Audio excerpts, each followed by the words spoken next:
All right, the second half of the fractions, we're going to do the add, subtract. I decided to do an easy one first, just again to illustrate. A lot of people do mess this up because they pick the wrong LCD, 8, 16, 24, 32. I mean, some people pick 16, some people pick 32. If you look at the numbers though, the least common is 8. So you're going to take 3/4, 1, 2, you're going to times it by 2. I mean, that's the convenient thing about writing out the multiples. You know, you don't have to do this. You can do this in your head. Figure out what you multiply 4 by, or you can just say, okay, I know the LCD is 8. 8 divided by 4 is 2, same thing. So you get 6/8 minus 1/8. Right? The goal, make the fractions have the same bottom. Once the bottoms are the same, then you can just keep the bottom. It's like 8 minus 8 is 0. No. 6 out of 8. You lose 1 out of 8. You still have 5 out of 8. All right, it's very simple. Now, some people do this differently. It's not that it's done differently. It looks like it's done differently. I'm going to do that with the next problem. I'm going to illustrate that. But you know, the important thing is make sure the LCD is correct. If the LCD is too big, then the numbers are too big, and you might not spot to reduce it at the end. Okay, so if you had picked 16 here, your answer would have ended up being, say, 10/16, and then you might not realize that, right? Make 10/16 into 5/8, and then you end up losing a point because you didn't reduce the fraction all the way. So it's very important to get the LCD correct. All right, so I'm going to do another one. All right, so I chose 4 because I know that it's going to reduce at the end. So again, if you need to write out the multiples, I mean, I know it's 30. Some people will tell me it's 60. That's wrong. 6, 12, 18, 24, 30, 36. I mean, don't go crazy writing them out. 10, 20, 30, 40, 50, 60. Obviously, I don't have to go that far. Usually, if you're going to write the multiples out, some advice, start with the bigger number. Because then when you start using the smaller number, you'll see very quickly where you know, if I had started with the 10s, I would have seen as I was writing out the 6s that I stopped at 30, right? Least common multiple. So the LCD is going to be 30. So you do the counting trick that I showed you, or I'm going to show you the alternative to this. So with the 10, 1, 2, 3. So put a 3 there. Remember, you have to multiply the top and the bottom. Some people like to put the little X here and the little X there, whatever. It's the same thing. 3/3 is 1. So what I'm doing is I'm getting another fraction. 3 times 9 is 27. 3 times 10 is 30. 27 out of 30 is equivalent to 9 out of 10. They are equal fractions. They just have different denominators. The bottoms are just different, but they have the same value. It's like the half. Like, you know, I mentioned this in class. 1 out of 2. Whoops, 1 out of 2. That is the same as 3 out of 6. It's the same as 4 out of 8. These fractions all look very different, but they all represent half of the total. So this represents 9 out of 10. This is the same fraction. This is 0.9 or 90%, whatever. So for 6, 1, 2, 3, 4, 5. Do you have to do that? No, you don't have to do that. And I'm going to show you that you don't have to do that. 5 times 5 is 25. Most of you don't need to do this. It's pretty simple. All right, so once you've done that, again, the goal is to make the bottoms the same so you can combine them. It's like the pizza thing. If the pizzas are not cut with the same amount of slices, then you can't accurately count how many slices 2 different people ate.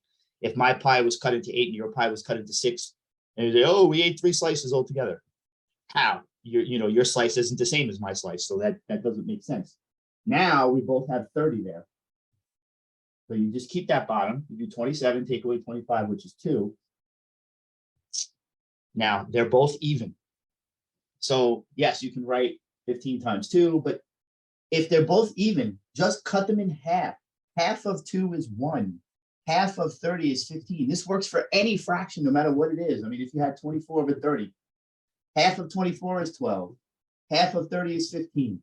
Now you can't cut them in half anymore because you have a 15, but then I could divide them by 3. I could write 4 and 3, 5 and 3, and so on. But initially, if they're both even numbers, cut them in half.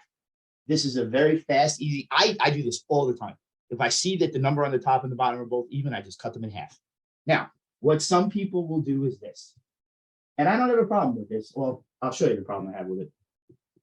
They say 30, so they'll just put 30 here. And then they'll put, they'll say, okay, 30 divided by 10 is 3. 3 times 9 is 27. And then it'll go 30 divided by 6 is 5. 5 times 5 is 25. The problem is absolutely no work there whatsoever. And I grade you based on work that you show me. So what the person didn't, most people who do that don't even realize that I did the same exact thing they did. They just, it's beyond their comprehension somehow that they don't get that me and them are doing the same thing. They're multiplying this, right, by 3. So you have to write that down, right? They're doing 30 divided by 10 is 3. 1, 2, 3, same fucking number. 9 times 3, take away. Now they're doing 30 divided by 6 in their mind. 1, 2, 3, 4, 5, same number I got. And then they're doing 5 times 5. And guess what? That's the same fucking thing that I did. They just don't recognize that it's the same. They like to do this little shortcut. It's basically doing what we did without writing it out. And I have a problem with that because I grade you based on your work. So if you at least write this down before you write, I mean, you know, if all I see is 27 minus 25, my question is, where the fuck did these numbers come from? When I write it all out nice, you see where those numbers come from. I took 9 over 10 and I multiplied it by 3 over 3. So you see where 27 over 30 came from. That's the problem I have with this little shortcut. All right, it's really, it's just a lazy half-ass way to do the problem. You may think it's nice and it's fast, but you know, I'd recommend against doing this. But if you're going to do it and you skip this part, if I don't see you do the multiplication, I didn't even see you make the denominators the same. You're supposed to make the bottoms the same. That is the problem. Make the bottom the same. Show me.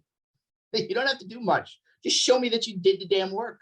Very simple. All right. So this is not a preferred method for me. I understand some people do it this way. A couple of people were doing it in class that way, and you know, it is what it is. But you got to try to show some work and some justification of where the numbers come from. I mean, expect me to give you full credit anyway.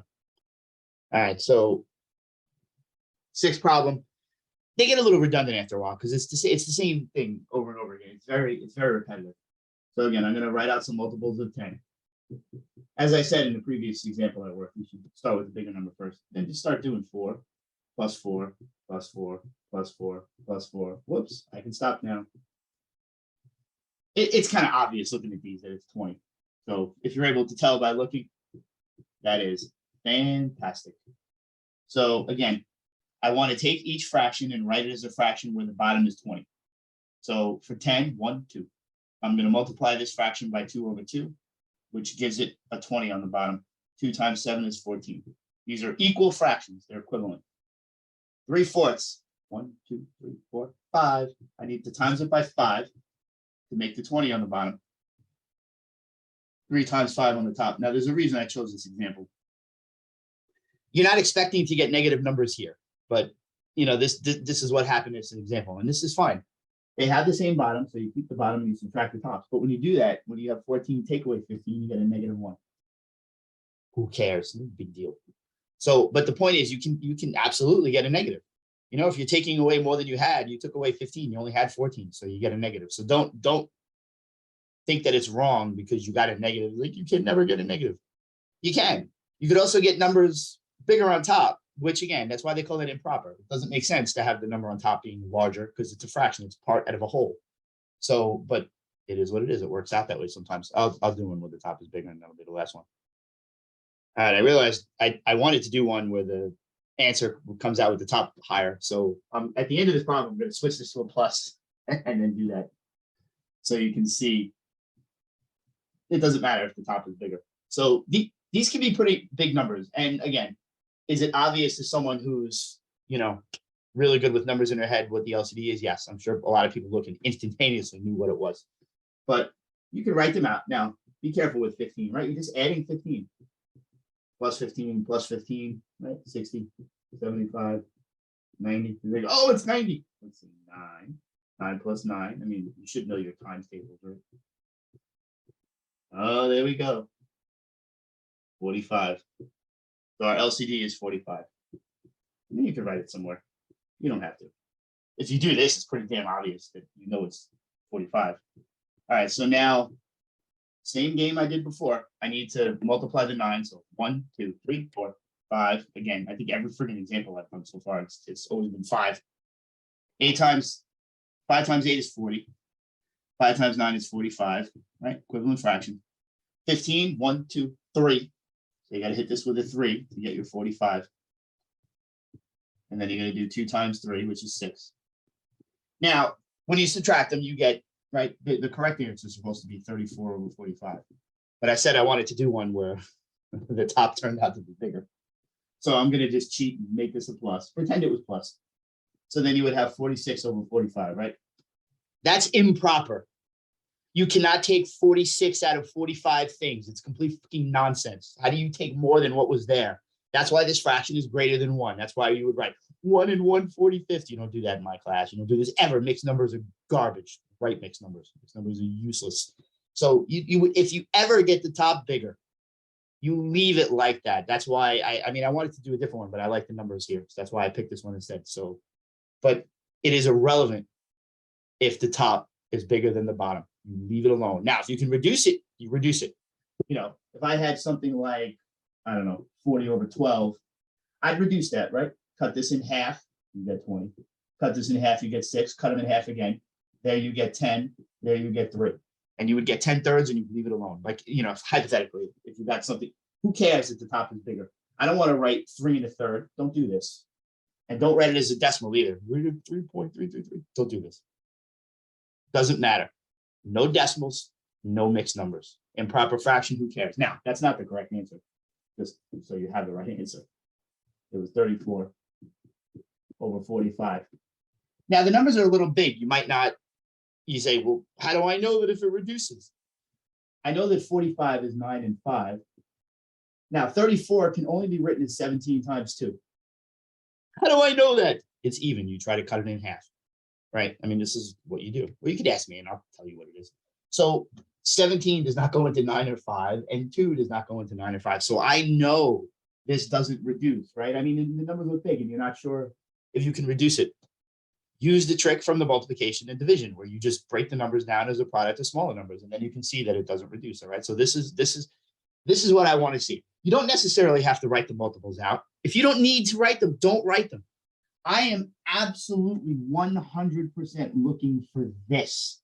This is your work. You have to justify where these fractions came from. You can't just write them there. Like, I did it in my head. I can't grade what's in your brain. So when you write work for me, I have to see justifications. Now, this is great. If you need to do it, do it. But this is the bare minimum I need. I need to see that you know that the bottom needs to be 45 and that you created that bottom by doing something, which is multiplying. All right. So make sure. I'm very picky when I grade. If there is work missing, if this was not there, if all of a sudden you just went from here to here with nothing, you will lose a point. And you can argue all you want. It's not going to change anything. Right? You're not getting that point back without the work. As I've said many times in class and say it in the video, so if you're watching, make sure the work and the steps and the justification is there. And then no problem. Get all your points. All right, so hope this was helpful.